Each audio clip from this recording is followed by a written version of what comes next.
I always like to start with a quote. Creativity is inventing, experimenting, growing, taking risks, breaking rules, making mistakes, and having fun.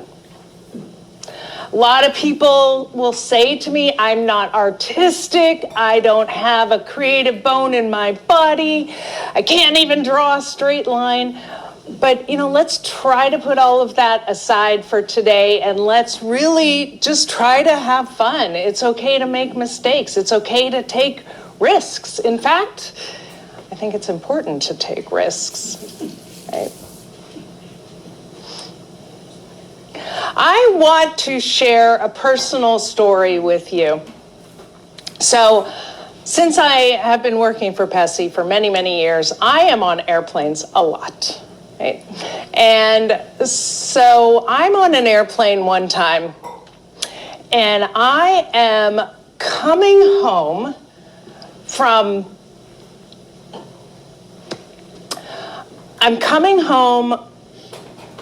this is when I lived in California. I was in Boston, coming home, so it's going to be a long flight. And I am sitting next to this woman who's real jittery, really, you could see she's anxious, right? And I could tell the other gentleman sitting next to her was not with her, right? You can tell. Even before we left the gate, she buzzes the flight attendant, and he comes over and he says, "What can I do?" And she's like, "I think I'm having a panic attack." And he's like, "Oh, don't you have a pill for that?" And I was like, "This is what they teach them?" "No, come on in. You can sit here. Can you make some?" We're smushed in tight here. So he brings her some water, and I'm thinking, I just want to get home, right? So I said to her, "Hey, you know what? I deal with a lot of anxiety myself." I didn't tell her if it was mine or other people's anxiety, but I said, "You know what I find really helps is to draw. It's a great distraction, and I always travel with my sketchbook and some markers or crayons or colored pencils." And I said, I handed it over to her. I was like, "Do you want to draw?" And she's like, I guess." Like, she's looking at me like I'm crazy. And so she puts the sketchbook on her lap, and she looks at me and she goes, "I don't even know what to draw." And I said, "Why don't you draw something that makes you feel safe?" She's like, "Okay." So she starts drawing, and the plane starts backing up, and she starts drawing, and we're running down the runway, and she's drawing, and we take off, and she's drawing, and we're at cruising altitude. And she looked at me, and she's like, "Wow." She's like, "I didn't even notice all that." And she goes, "I'm never traveling without crayons again." Now, I don't have a drawing I don't have what she drew, but I went home and I sort of made my own version. Oh, no, I didn't put it in here. I'm sorry. So she drew, actually, maybe I do have it. I'll have to pull it up in a minute. She drew a picture of a landscape, and there were trees, and actually, let me see if I can get to it for you. I think I put it in the back. See, this is what happens when I redo my...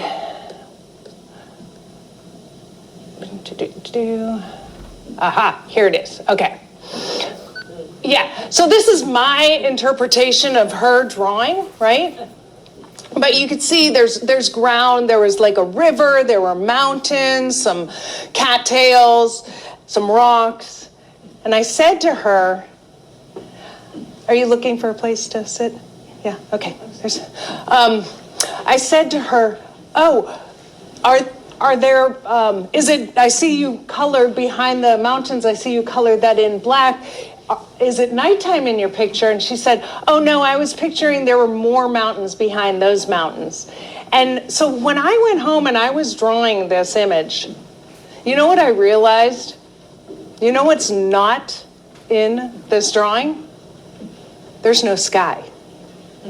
There's no sky, right? There's just the earth, right? There's she wanted to be grounded. That's what made her feel safe. So look how heavy those rocks are on the ground. And that's what I remember, that there were the shadows of the rocks, just like everything felt really heavy and grounded to the earth, and that's what made her feel safe. So I actually wrote a letter to Crayola, and I told them this story, and I'm like, you know what? Along with the barf bags in the back seat of every seat on a plane, you should have a box of crayons. Everybody should have a box of crayons. And they're like, thanks for your story. Okay, bye-bye. But that really is the power of art. And in that sense, it was really about distraction, right? It was really about distraction. But if she was my client sitting in my office, I would ask her some of those questions. I would sort of tap into her different senses. If she was sitting in that space, what could she smell? What could she see, hear, taste, feel, right? And we'd make that a very visceral experience for her. And then you could even use that as a guided meditation, because now she has that image in her head. And you could say, close your eyes, imagine yourself sitting against a rock next to a little stream, looking at some purple mountains.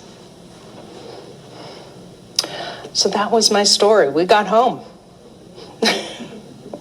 You know, and surprisingly, that is not the only time that has happened to me on an airplane.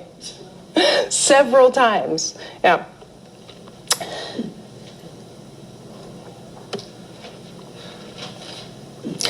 I wanted to share another quote with you.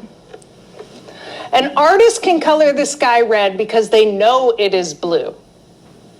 Those of us who are not artists must color things as they really are, or people will think we're stupid. I share this with you because, like I said, most people who I do artwork with or come into my office and I say, let's do a drawing, they say, I can't draw, especially adults, right? I can't draw, I'm not good at it. Kids don't do this. Kids will just jump in, they'll pick up their markers or crayons, they'll just color, they don't care, they don't have the expectations. But we hit 8, 10, 11, and we are self-conscious about what we make. And usually what I tell people is you don't have to be good at it, you just have to be willing.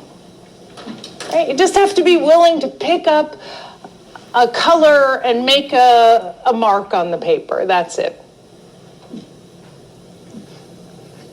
So I love this little diagram. How to be an artist. Make some art. Does it look terrible? Yes, no. Yep, there you go, you're an artist. Make some more art.